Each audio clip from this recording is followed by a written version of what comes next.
no solo en la lectura, sino también a lo largo de toda esa enseñanza.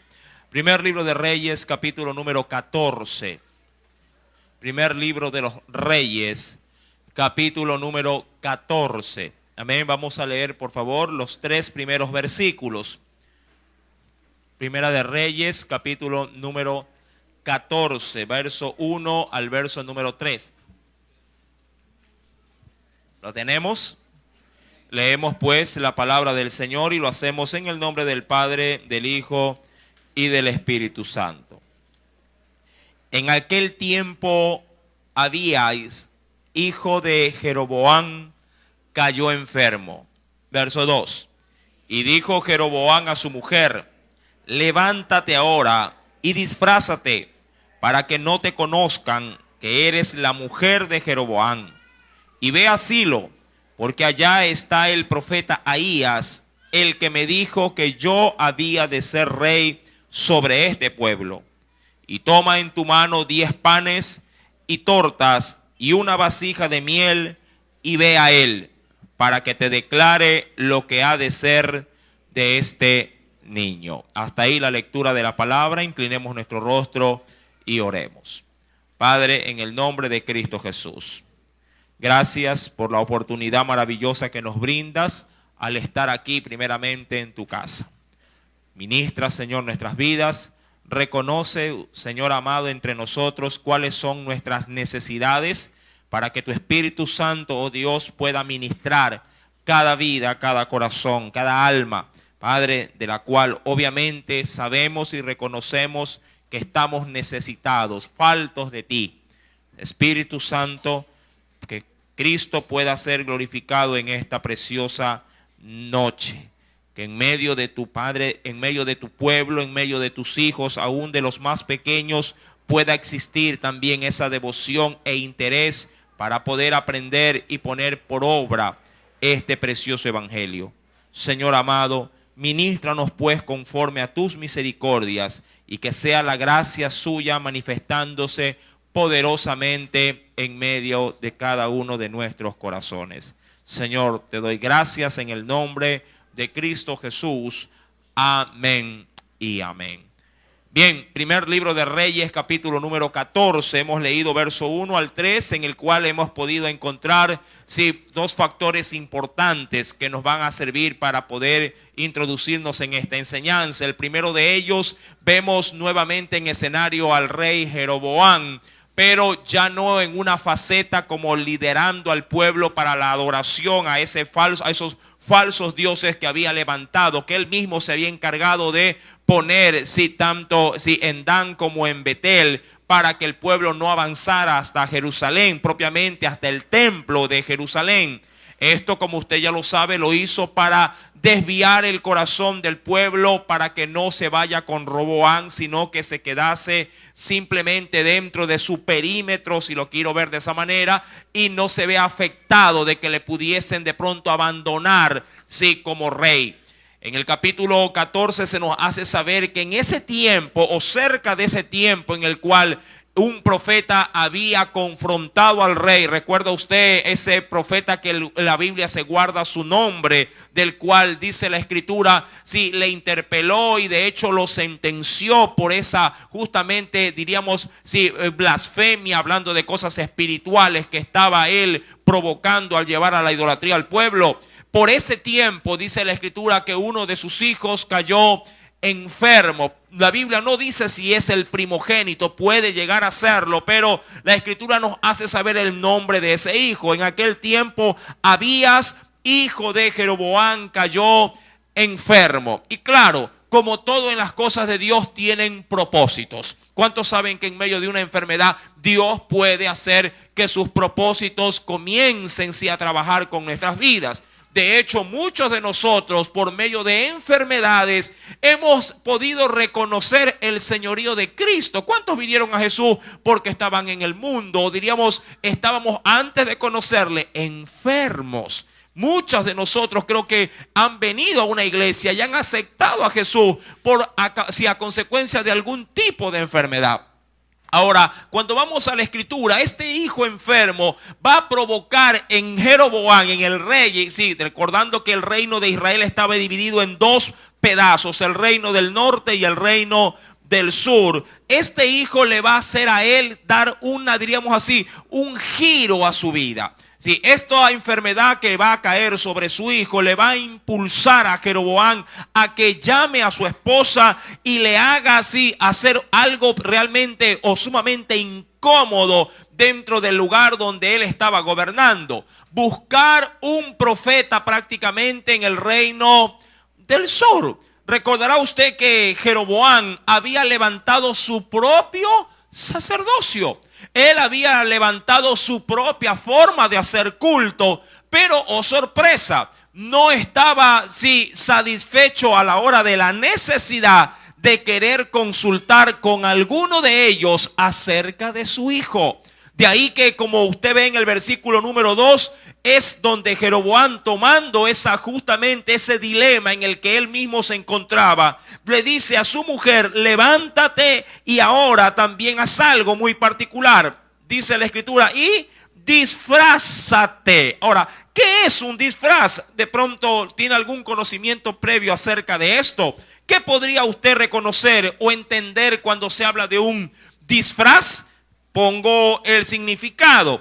Es un artificio o vestimenta. Sí, repito, un artificio o vestimenta para cambiar o verse diferente. Sí, para cambiar o verse diferente. Sí, ahora, esto tiene un fin. El fin de un disfraz es el poder no ser reconocido. Esa es, diríamos, la intención del disfraz. Sí, tratar de que no se den cuenta quién realmente yo soy. Claro, hay disfraces, diríamos, que tienen que ver con vestimenta, con la parte externa del hombre. Pero también hay disfraces que pueden ser de alguna forma, recubiertas, pero en el interior del hombre. ¿Cuántas personas no pueden presentarse internamente con un disfraz? Por medio de sus palabras y hasta posiblemente de ciertos sentimientos, pero que no son suyos, tratar de conquistar el corazón de alguien, pero a la larga solo es un disfraz. Quiere una sola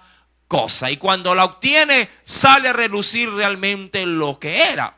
Ahora, Jeroboam hace disfrazar a su mujer. Y claro, lo hace para no caer él mismo en descrédito para con todo ese pueblo que penosamente él ha engañado, llevándolo a un culto totalmente opuesto a lo que Dios había estipulado. Cuando uno va al verso número 2, dice la escritura: levántate ahora y disfrázate para que no te conozcan que eres la mujer de Jeroboam.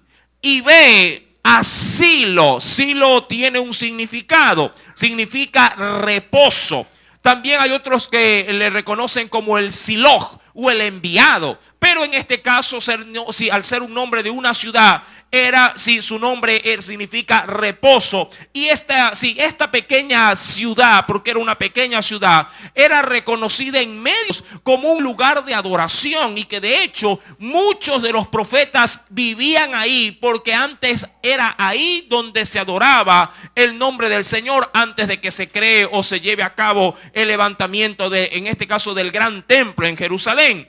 De hecho, venga conmigo por favor a la escritura y veamos qué nos dice allá en el primer libro de Samuel. Venga conmigo por favor. En el primer libro de Samuel, en el capítulo número 1, veamos una referencia con respecto a esta ciudad que hace referencia a Primera de Reyes capítulo 14. Primer libro de Samuel, en el capítulo número 1, primer capítulo.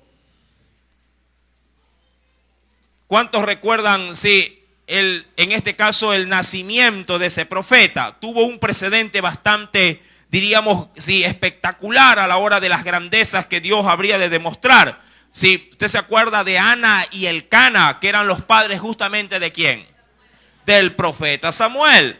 Ahora, dice en el capítulo primero, leo del verso 1 al verso 3, solo para identificar la ciudad. Hubo un varón de Ramataim, de Sofín, del monte de Efraín, que se llamaba Elcana, Dice ahí, hijo de Joroboam, hijo de Eliú, hijo de Toú, hijo de Suf, efrateo. Verso 2, léalo por favor.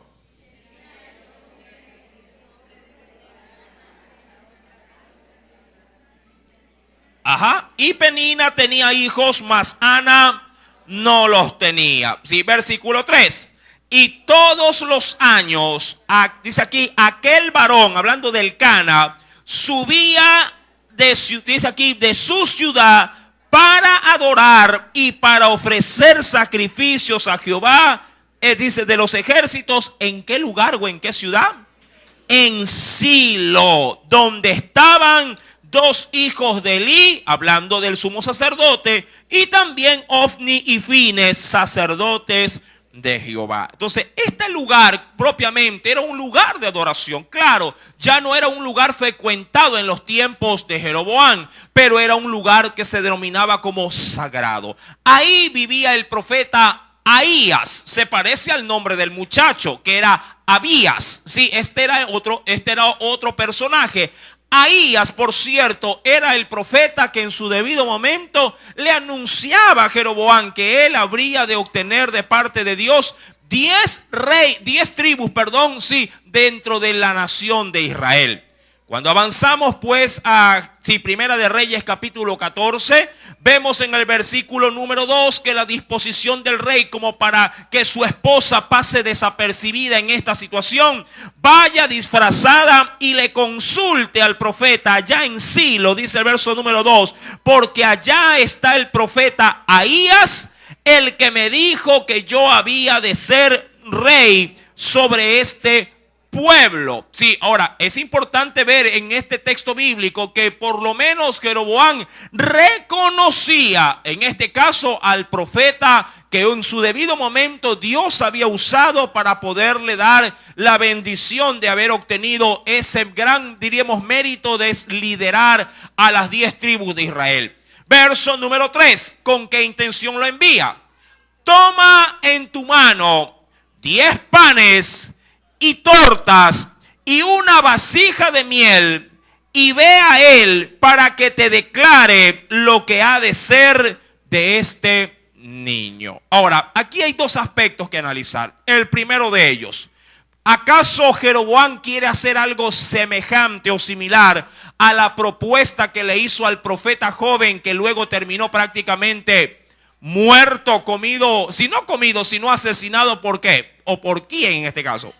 Por un león. ¿Se recuerda usted ese último pasaje que se analizaba en el capítulo 13 acerca de un burro, un león y un profeta? Sí, por cierto, hay un texto bíblico que se me escapó en la enseñanza pasada, que está en Isaías, no lo busque, solo se lo digo, en Isaías capítulo 1, verso número 3, en el cual se nos dice acerca de esa historia de que, penosamente digo, de que aún la creación de Dios, hablando de los animales, obedecen, tanto a Dios como a su Señor.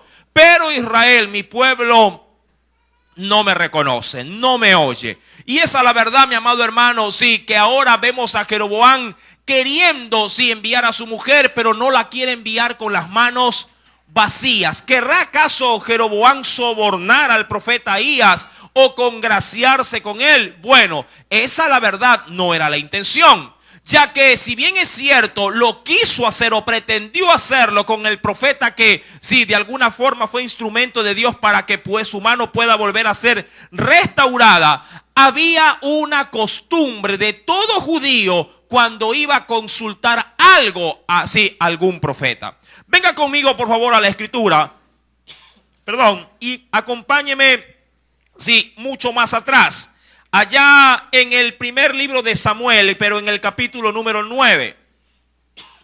Primer libro de Samuel, capítulo número 9. Veamos este indicio. Primer libro de Samuel, capítulo número 9. ¿Lo tiene? Había esta costumbre. ¿Cuál? Veamos por favor desde el verso 6 en adelante. ¿Ya lo tiene? Dice la Biblia. Sí, primer libro de Samuel, capítulo número 9, versículo 6, sí, al 10. Dice el Señor. Él le respondió: he aquí, ahora hay en esta ciudad un varón de Dios, que es hombre insigne o de gran realce o ilustre. Todo lo que él dice acontece sin falta. Vamos pues allá.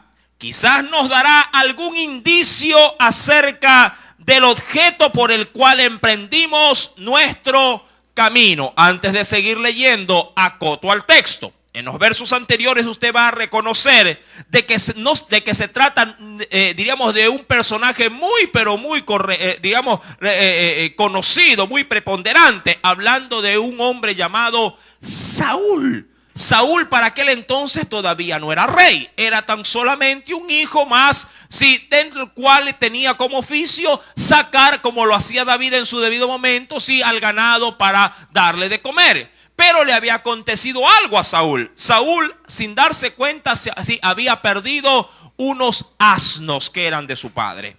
Y este sale a buscar a esos animales, pero nada que los encontraba. Entonces ahí buscando y llegando a una ciudad le dicen: mira, si realmente quieres localizar lo que has perdido, anda donde el profeta. ¿Y sabe a dónde lo estaba enviando? Al profeta Samuel.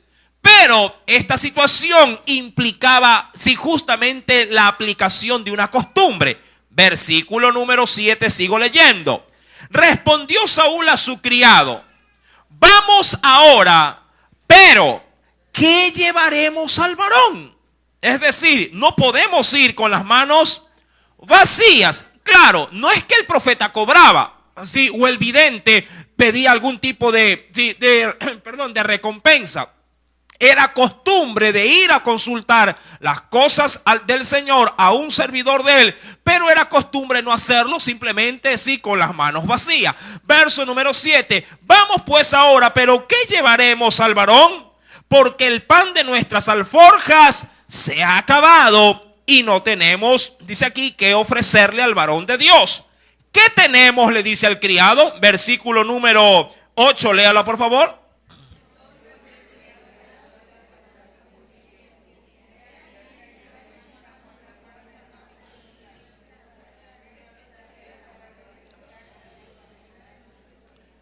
Y dice, y esto es donde quería llegar, verso 9 al 10. Antiguamente, ¿sí? ¿Lo tiene? En Israel, cualquiera que iba a consultar a Dios decía así: venid y veamos, o vamos al vidente, porque al que se llama profeta, entonces se le llamaba vidente. Verso 10 termina diciendo: dijo entonces Saúl a su criado: dices bien, anda, vamos. Y fueron a la ciudad donde estaba el varón de Dios. Y claro, le entregaron obviamente por esa misma costumbre un presente o una especie de ofrenda para que pueda sustentarse el profeta y luego declararle, si así Dios lo permitía, lo que ellos estaban preguntando. Entonces podríamos ver esa misma parte semejante en la vida de Jeroboam, cuando le dice a la mujer o a su mujer: no vayas con las manos vacías. Lleva en ese sentido, ¿qué dice el versículo número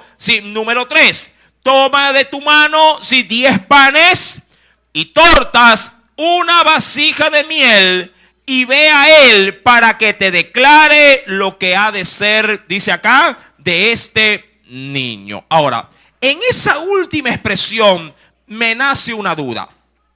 ¿Qué es lo que tenía el niño? Pregunto, verso primero, ¿qué dice la Biblia acerca de la criatura? ¿Puedes leerlo, por favor?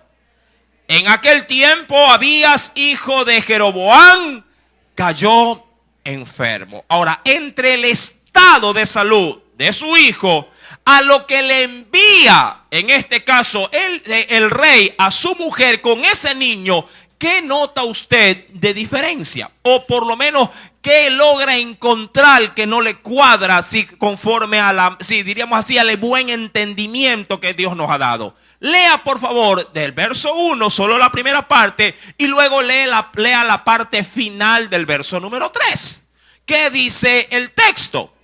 para que, hablando acerca del anuncio que le da el rey a su mujer, diciéndole para que te declare lo que ha de ser de este niño. Pregunto, ¿qué logra detectar usted? Ahí razone un poquito, le doy 10 segundos para que razone más rápido. ¿Qué logra detectar? ¿Qué encuentra?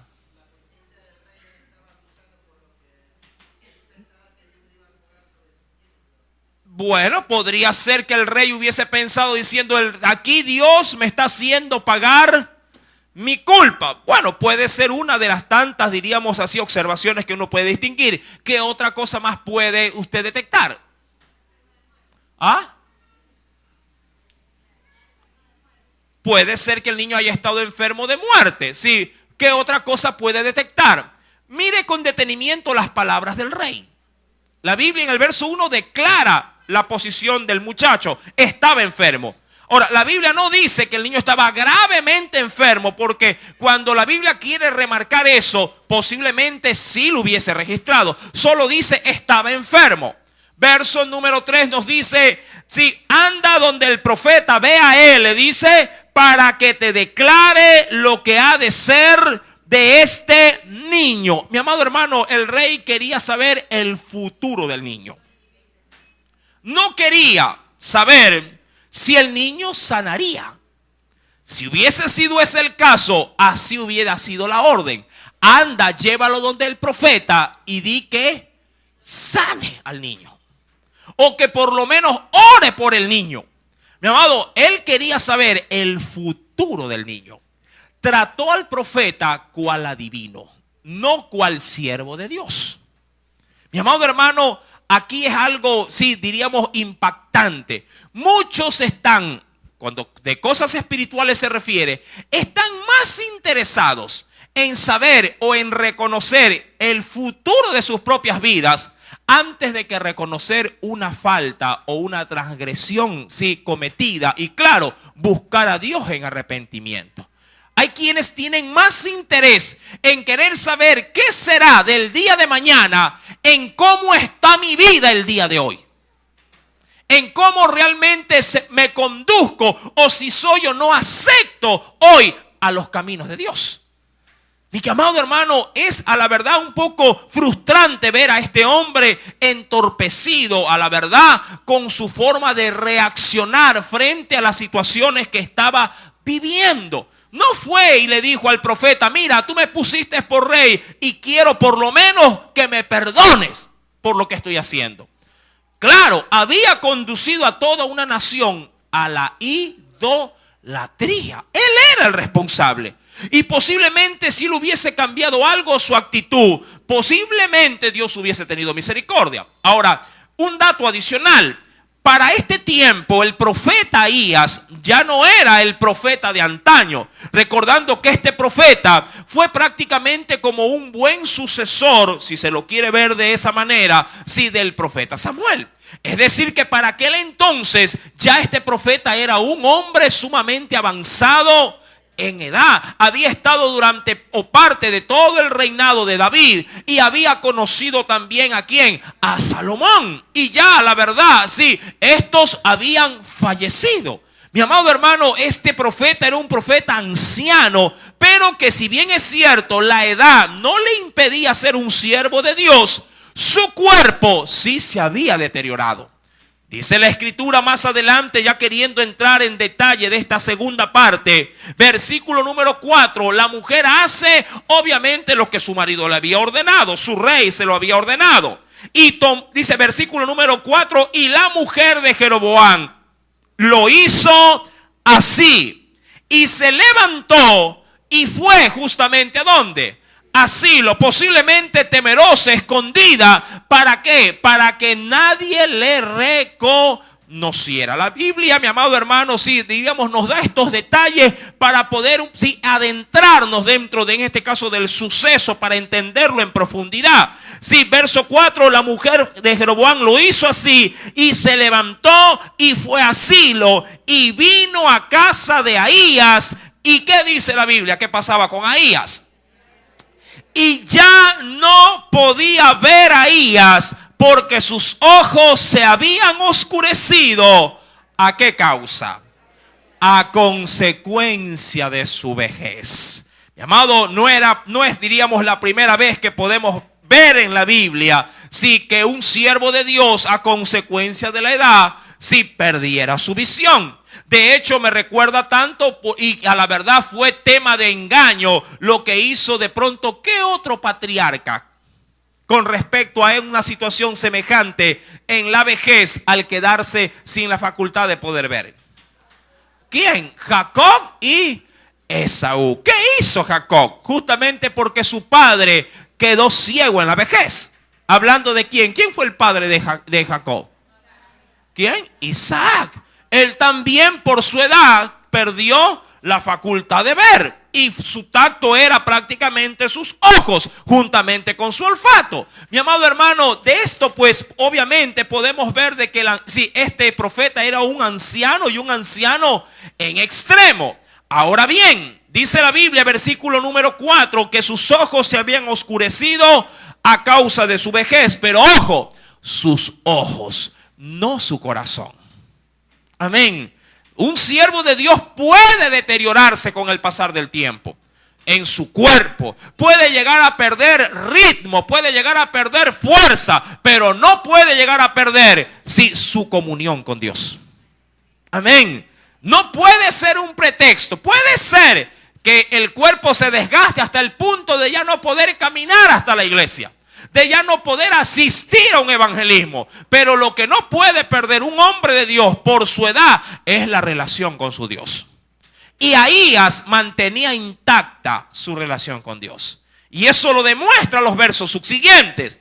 Mas Jehová, mira, había dicho a Ahías, el profeta: he aquí que la mujer de Jeroboam vendrá a consultarte por su hijo. Ahora, qué precioso. Mientras por acá veamos en un escenario, Jeroboam está armando una película, por así decirlo, para que nadie se dé cuenta. Por otro lado, Dios lo está revelando absolutamente todo. Eso me recuerda a aquel suceso que también la Biblia creo que nos lo declara de manera muy, pero muy elegante, allá en la segunda carta de las Crónicas, capítulo 13.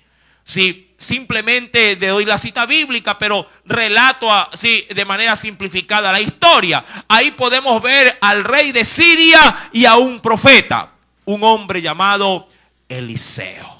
Su general, hablando del rey de Siria, entorpece prácticamente sus planes, porque Dios le revelaba a Eliseo todo lo que el rey planificaba a la hora de ir a atacar a Israel.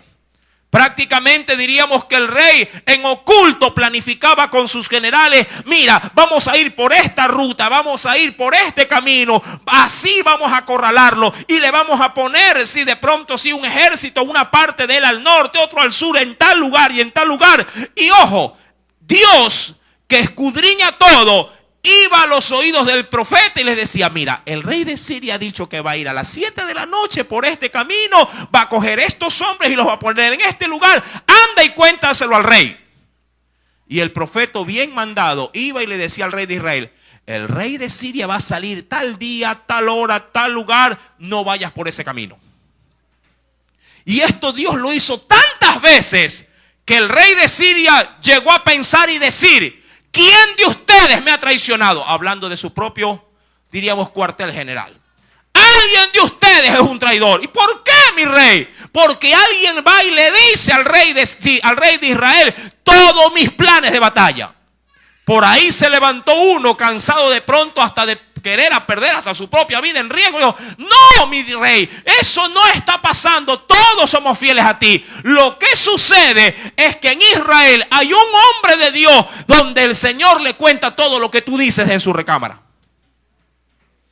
Ahí el rey de Siria dice: ¿de verdad? Sí. ¿Cómo se llama? Fulano de tal. ¿Dónde vive? Perfecto. Llevó a todo su ejército para allá. Diría cualquiera: hasta ahí llegó Eliseo. Mi amado hermano, eso obviamente trascenderá Porque si bien es cierto, donde vive el profeta, todo, diríamos, un gran ejército había rodeado la ciudad de Eliseo, mi amado, Dios por su poder había mandado más ejércitos que el mismo rey de Siria. Pero todos esos ejércitos eran huestes celestiales que habrían de resguardar, mi amado hermano, y Dios ceguera a todo el ejército. Y de huir a todo ese ejército, se fue a meter en la boca del lobo, frente a los soldados del rey de Israel. Esa acción no termina ahí. Usted tiene que seguir leyendo todo el capítulo y se dará cuenta en dónde va a parar todo eso. O esperarse hasta llegar a Segunda de Reyes, sí, y ahí llegará la historia, como usted decida. Mi amado hermano, eso era lo que Dios estaba haciendo con Ahías. Dios estaba revelando todo lo que Jeroboam estaba haciendo. ¿En qué? En secreto. Yo me imagino que el rey Jeroboam le dijo a su mujer: ven, que quiero hablar contigo. ¿A dónde? Aquí. No, aquí no, hay mucha gente acá. Ven para acá. En una esquina. ¿Qué quieres? Le dice. Quiero que te disfraces. ¿Estás loco? ¿Cómo voy a disfrazar? Yo soy la reina. ¿Quieres que me saque mi atuendo real? Sí. ¿De qué me disfrazo? No sé, pero sí, que no se reconozca. Debió haberse repintado la cara.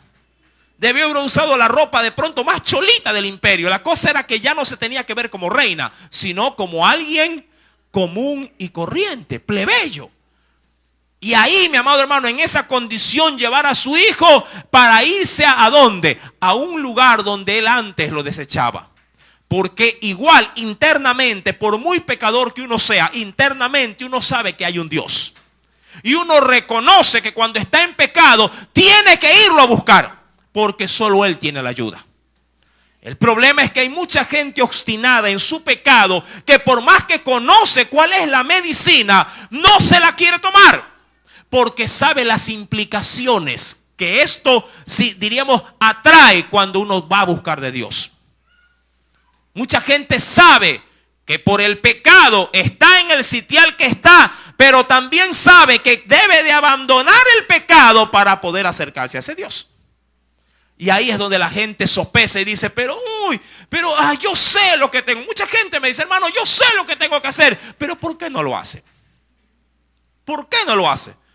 Porque, mi amado hermano, la gente rechaza, como lo dijo el Señor. Sí, la gente rechaza la luz porque sabe que las obras que ellos hacen son tinieblas, y por esas mismas obras no vienen a la luz. Mi amado hermano, es que sabe que si viene a la luz, esa luz va a sacar, si diríamos en claro, que hay pecado, que tiene que abandonar a sus 4 mujeres y quedarse con una sola, que tiene que cortar amistades que le inducen a la droga, al alcohol, al vicio, al hurto, y que debe de buscar gente honesta, gente que ame a Dios. Dios sabe que para poder abandonar el pecado tiene que salir de ese círculo vicioso y acercarse a un círculo de santidad.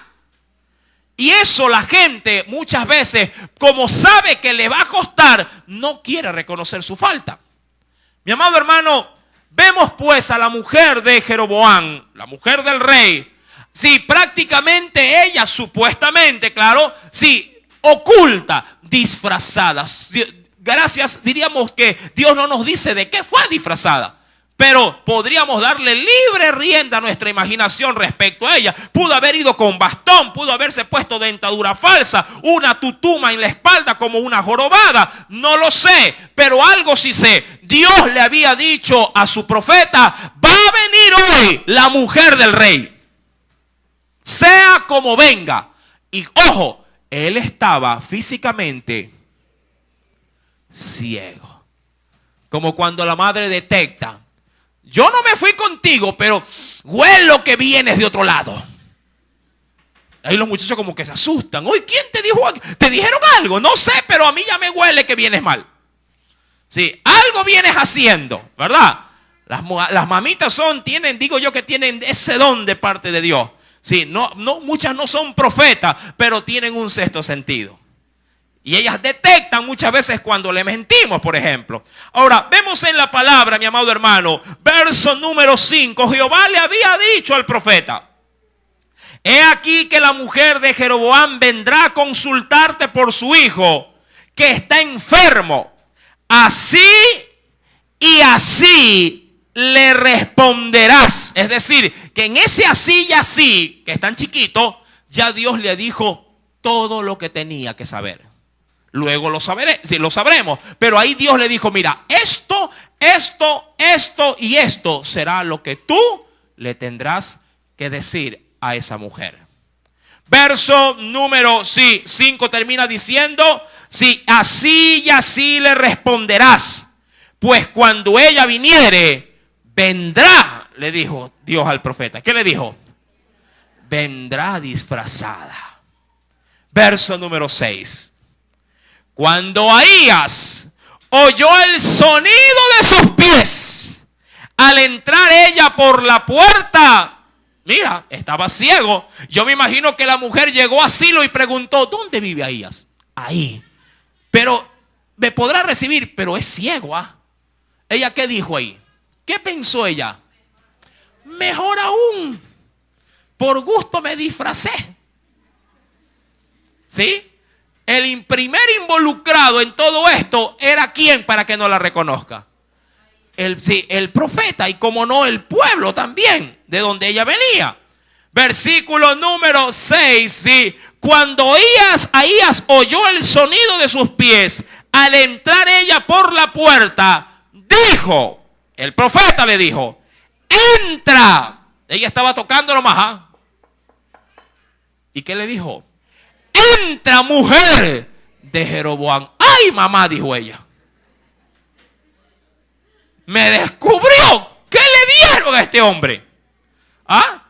Como a veces los papitos, digo yo, no tienen también sí lo suyo. Van entrando. Tú no vienes del colegio. Y ellos como que se miran, como que se dijeron, ¿qué traje? ¿Qué se me pegó? Algo traje. ¿O quién te llamó? Cuando ya ponen cara de Halloween, usted, ¿verdad? Ahí está el asunto. Entra, le dijo, mujer de Jeroboam. Dice aquí, ¿por qué te finges otra? Yo me imagino que la mujer le vio bien los ojos. Este sí ve, se hace. Me lo imagino, ¿verdad? ¿Por qué te finges otra? He aquí, yo soy enviado a ti. Ahora, mira, ella venía a consultar al profeta y él dijo, no, yo he venido a ti. Ella dirá, pero ¿cómo? Si la que me he caminado todo el trayecto soy yo. No, Dios usó el suceso. ¿Qué suceso usó para todo esto? La enfermedad del hijo. Amado hermano, solo diríamos en el área espiritual uno puede llegar a entender situaciones como esta. Hay gente que podría decir, de acuerdo a las coincidencias, como dicen muchos, ¡ay, qué coincidencia que hoy vine a la iglesia! Mi amado hermano, no es que quisiste venir, es que Dios te trajo. Porque yo le aseguro que hay muchos que podrían haber dicho hoy, ¿a dónde vas, papá? ¿A dónde? A la iglesia. Yo no voy. ¿Verdad? Yo no voy a la iglesia hoy día. Y muchos dirán, yo estoy aquí porque me trajeron. No, mi querido amigo o amiga. Estás aquí porque Dios lo ha dicho así. Él lo ha querido así. Para que escuches hoy un mensaje y puedas apercibir tu vida. Porque ten por cierto, así tú no creas en Dios, Dios sí cree en ti. Porque Dios te ha hecho a su imagen y a su semejanza. Dice la Biblia pues acerca de este asunto: he aquí yo soy enviado a ti, y con revelación dura. Mi amado hermano, es que no se puede, diríamos, esperar de Dios algo bueno cuando mi vida va por mal camino. Ahí sí podría ser algo frontal. No te engañes creyendo de que estando mal te va a ir bien. El marido de esta mujer ha llevado, inclusive diríamos, introduciendo a su propia familia, a todo un pueblo a buscar los ídolos. Mi amado hermano, sea culpable o no, ella ha seguido ese ritual. Ella se ha adaptado a ese sistema y por ende se ha contaminado de lo que su marido ha gestado en la nación. En función de eso, le dice el profeta a la mujer: ve y di a Jeroboam: así dijo Jehová, Dios de Israel, por cuanto yo te levanté de en medio del pueblo y te hice príncipe sobre mi pueblo Israel, y rompí el reino de la casa de David y te lo entregué a ti, y tú no has sido como David mi siervo, que guardó mis mandamientos y anduvo en pos de mí con todo su corazón, haciendo solamente lo recto delante de mis ojos, sino que hiciste lo malo sobre todos los que han sido antes de ti, pues fuiste, dice, y te hiciste dioses ajenos e imágenes de fundición para enojarme, y a mí me echaste tras tus espaldas. ¿Qué significa esa expresión? El próximo viernes podría ser: lo echó sobre sus espaldas. Mi amado hermano, eso implicaría un rechazo totalmente directo a Dios. Esta expresión, mi amado hermano, es algo muy semejante a lo que uno podría encontrar o leer en Isaías, cuando Dios se hace referencia a que también echa nuestros pecados cuando nos perdona tras sus espaldas. Es decir, se olvida de ellos para no acordarse nunca jamás. Dios es lo mismo que le dice a Jeroboam: tú mis leyes las echaste tras tus espaldas. Es decir, cogiste, las tiraste y te olvidaste de ellas. Amado hermano, diríamos que aquel que más se le ha dado, más también se le habrá de demandar. Versículo número 10 nos dice: por tanto, viene la sentencia. He aquí que yo traigo mal sobre la casa de Jeroboam, y destruiré de Jeroboam todo varón. Ahora, esta expresión parece un poquito vulgar, pero es atinada. Cuando habla de todo varón, se refería en el vulgo lenguaje común judío toda persona que orina en el muro. Esa era la forma de traducir el término todo varón. Un varón, sí, o una persona varón que orina en el muro. Se refería prácticamente a todo aquel que tendría prepucio, pero que obviamente por bendición, diríamos ya de manera general judía, sí, quien no como por tradición judía se enorgullecía de que su hijo, su primer hijo, naciese varón. Mi amado hermano, todo eso Jeroboam lo perdería. Dice la Biblia en el versículo número 10: destruiré de Jeroboam todo varón, así el siervo como el libre en Israel, y barreré la posteridad de la casa de Jeroboam como se barre el estiércol, ¿sí? Hasta que sea acabada. Mi amado, dirá usted, qué dureza. No, mi amado hermano, aún ahí había misericordia. Porque tras de esta sentencia, usted lo sabrá más luego, Jeroboam no muere. Jeroboam de hecho reina en Israel muchos años, pero la palabra de Dios se cumple, estaba dada. Verso número 11: el que muera de los de Jeroboam en la ciudad, lo comerán los perros, y el que muere en el campo, lo comerán las aves del cielo, porque Jehová lo ha dicho. Es decir, no habrá hombre de su descendencia que sea enterrado en un sepulcro. Casi que la misma suerte que corrió ¿quién? Posiblemente, eso es más a futuro. ¿Quién no pudo ser enterrado en el sepulcro de sus padres? El profeta. Muchos dirán, qué duro que fue Dios con el profeta.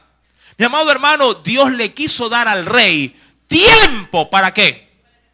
Para que se arrepienta. Él envió la enfermedad a su hijo. ¿Para qué? Para que se arrepienta. Dios provocó esa enfermedad porque al profeta decirle, yo he enviado por ti, es decir, yo creé esa necesidad para que vengas a mí, porque si no te pongo a tu hijo enfermo, no hubieras venido. Si no te pongo la crisis en el matrimonio, no hubieras venido. Si no te hubiese puesto ese cáncer, no hubieras venido. Si no te hubiese puesto en desempleo, no hubieras venido. ¿Sí me entiende? Yo he enviado por ti. ¿Qué utilicé? Cualquier cosa que a mí me dio la gana. La usé para que puedas venir. El problema es que ni aún atrayéndote por la necesidad, viniste con un corazón adecuado. Sino que viniste soberbio, viniste duro, viniste simplemente por fuerza, pero no entendiendo que soy yo quien creé todo esto para que vengas a pedir perdón y yo te perdone. ¿Sí me entiende? Mi amado hermano, no es coincidencia que usted esté aquí. No es arbitrario que usted escuche este mensaje. Dios te ha traído, se ha valido de cualquier cosa para que tú oigas y para que te arrepientes al oído de su voz. Dice la escritura, versículo número 12 ahora. Tenía el muchacho enfermo ahí. Y tú, hablándole a la mujer, levántate. Recuerda, ¿qué mandó a preguntar Jeroboam? Anda y dile al profeta, ¿qué será del muchacho? Posiblemente, digo yo como padre, posiblemente Jeroboam ha dicho, bueno, está enfermo, pero yo creo que igual hubo promesa de Dios para mí. Posiblemente haya promesa de Dios para él. A veces los padres somos un poquito, diríamos, condescendientes con nuestras generaciones. Bueno, si Dios me llamó y me bendijo, así como estoy todo chueco, por lo menos algo, ¿me explico? Algo ha de heredar este. De pronto puede ser que Jeroboam se haya visto en el espejo. ¿De quién? ¿En qué espejo cree usted que más o menos se vio Jeroboam? ¿En qué? En Salomón. Dijo, Salomón igual por ahí hizo lo suyo, pero la gracia de Dios recayó ¿sobre quién? Sobre Roboam.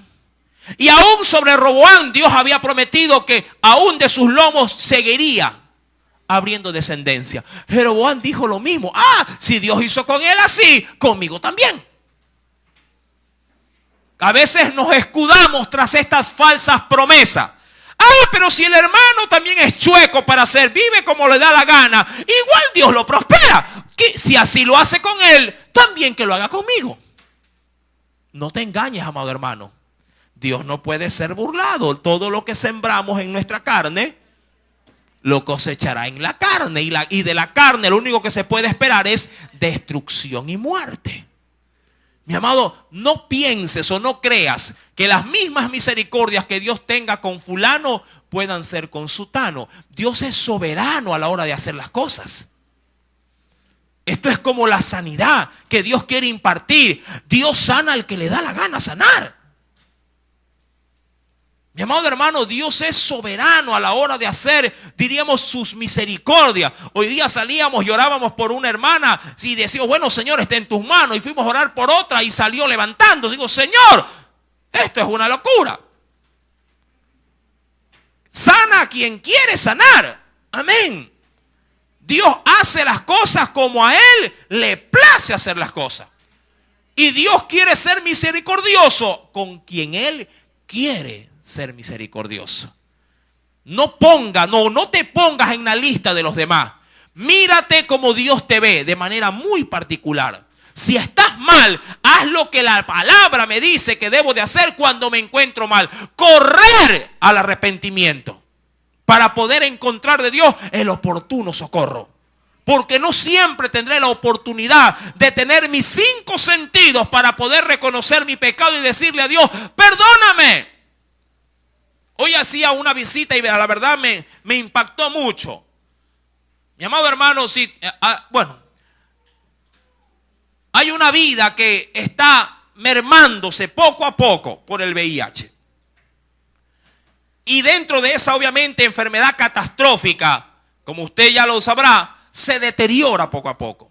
Y este muchacho, si tiene por su deficiencia, obviamente, inmune, y no tiene, obviamente, cómo combatir, si le salió un enema en la oreja, luego le salió uno en la espalda. Y ahora le ha salido uno en el cerebro. Y esta situación provoca que todo su cuerpo sufra parálisis. Mi amado, no siempre habrá tiempo para oportunidades de tener los 5 sentidos. ¿A qué me refiero? Si ese enema toca, dice, otra célula, puede perder totalmente el conocimiento. Nadie puede garantizar de que usted va a tener sus 5 sentidos, es decir, mañana me arrepiento. Mucha gente utiliza eso como escudo. Mañana me arrepiento. Cuando llegue a viejo, cuando pase esta temporada, luego de aquello, luego de esto, mi amado, ¿quién te garantiza a ti que vas a tener tu lucidez?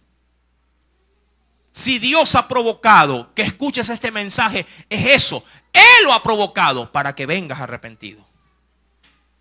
Pero no esperes la sanción de Dios.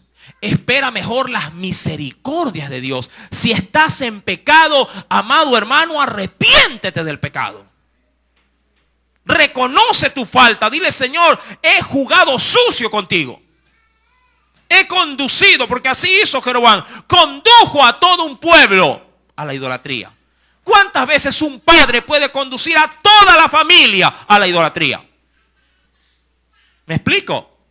¿Cuántas veces por nuestra torpeza, guiamos a los nuestros, en vez de llevarlos a Dios, los llevamos por otro camino? Claro, el pecado tiene consecuencias, pero aún así Dios se apiada de nuestras almas. Pero no podemos jugar a esa lotería. ¿Lo hará o no lo hará conmigo? ¿Lo hará o no lo hará con mi familia? Amado hermano, si escucharas hoy su voz, dice la Biblia, no endurezcáis vuestros corazones. Amén. Ha sido un mensaje en cultos anteriores muy latente con respecto a esta demanda. Y esta mujer escucha ahora. Recuerda que lleva a su hijo. No está llevando a un entenado. Dice la escritura: y tú levántate y vete a tu casa. Y al poner tu pie en la ciudad, morirá el niño. Esa era la señal. Y el padre que mandaba a preguntar: ¿y qué será del niño? Nunca le dijo: anda, ora por ese muchacho, como a veces dicen los esposos, que son por lo general los que se quedan en casa. Ora por mí, le dice la mujer que va saliendo con la Biblia de la casa. Y si el hijo está en eso: por mí también, mamá, que mañana hay exámenes. Mi amado hermano, no se puede jugar con la gracia de Dios. No se puede hacer burla de las misericordias de Dios. Pregunto, ¿usted hubiese en su humanidad a alguien que viene con un hijo enfermo a buscar su ayuda, decirle: ándate, que tu hijo apenas toques tu hogar va a morir? ¿Usted tuviese corazón para eso? Dirá: no, yo no. Pues Dios sí. Dios sí. ¿Por qué tiene ese corazón? Dirán algunos: tan duro. No, tan justo. Porque así de duro también somos a la hora de pecar. Y mucho más con aquellos que ya conocen la palabra. Y Jeroboam conocía perfectamente la palabra, pero Dios le había dicho: las echaste tras tus espaldas. Me importa un bledo, dijo Jeroboam, de que exista templo en Jerusalén. Me importa un bledo de que hayan levitas. Me importa un bledo ese culto. Yo hago lo que a mí me da la gana. Me importa un rábano a la iglesia, me importa un rábano a la Biblia, me importa un rábano el Dios al cual tú vas todos los días al culto. No me interesa, dicen muchos. ¿Verdad? Duro, pero son a veces expresiones comunes en los hogares cristianos. Claro, cuando no se lo comparte con personas que tienen tu misma fe. Amado hermano, y esta mujer recibe penosamente esa calamidad de profecía. Tú levántate, vete a tu casa, y al poner tu pie en la ciudad, morirá el niño. Y todo Israel lo endechará, es decir, llorará por él y le enterrarán, porque de los que de Jeroboam solo él será sepultado. ¿Quién? El niño. Y esto, mi amado hermano, porque el pecado del padre no recaerá sobre este muchacho. Solo él será sepultado, por cuanto se ha hallado en él alguna cosa buena delante de Jehová Dios de Israel en la casa de Jeroboam. Verso número 14, podrías leerlo.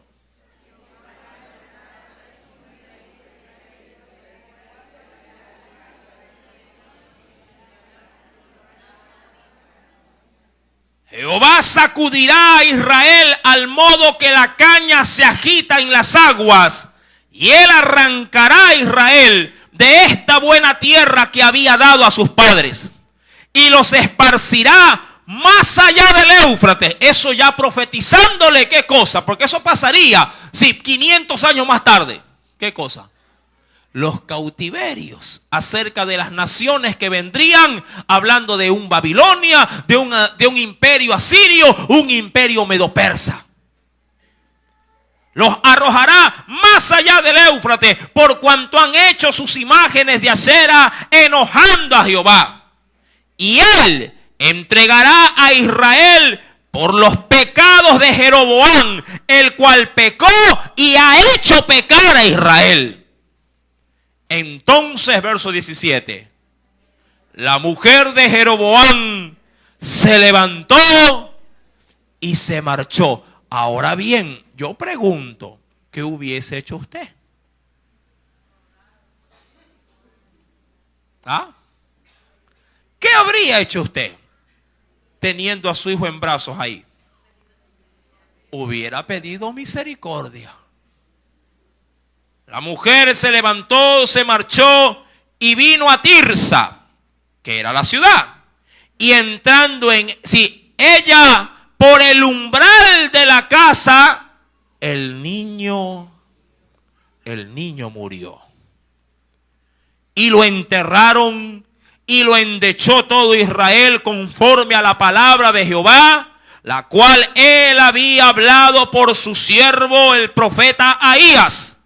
Los demás hechos de Jeroboam, las guerras que hizo y cómo reinó, todo está escrito en el libro de las historias de los reyes de Israel. Y le doy ese libro. Ese libro es Segunda de Crónicas, capítulo número 13. El día que muere Jeroboam, no muere solo, muere con 500,000 hombres de guerra. 500,000. Fue una masacre. Sí, Segunda de Crónicas 13, se lo doy para que lo lea en su casa. Los demás hechos de Jeroboam, las guerras que hizo y cómo reinó, todo está escrito en el libro de las historias de los reyes de Israel. El tiempo que reinó Jeroboam fue, y de esto yo le hablaba, de 22 años. Y habiendo dormido con sus padres, reinó en su lugar Nadab, su hijo. Pero mientras en el norte de Israel, algo también ocurría en el sur de Israel con el rey Roboam. ¿Quieres saberlo? El próximo día viernes lo veremos con la ayuda del Espíritu Santo. Pero si hoy Dios te habló, sí, amado hermano, recapacita en tus caminos, vuelve a Él y vuelto a Él, glorifica su nombre. Porque Dios no te ha traído en vano. Él ha enviado por ti. ¿Cuántos creen que Dios los ha traído? Amén. No salgas de la misma forma en la que viniste entonces. Ora a Dios y di: Señor, bien dice tu palabra, de primera mano, que Dios es amor. Y vaya que ama. Él ama más que un padre y una madre. Y de su amor se puede comprobar que a través de su Hijo lo sacrificó por ti y por mí. Pero también de su palabra rescatamos que Él es fuego consumidor para con el desobediente, para con el obstinado, para con el rebelde, para con quien no quiere obedecer. Porque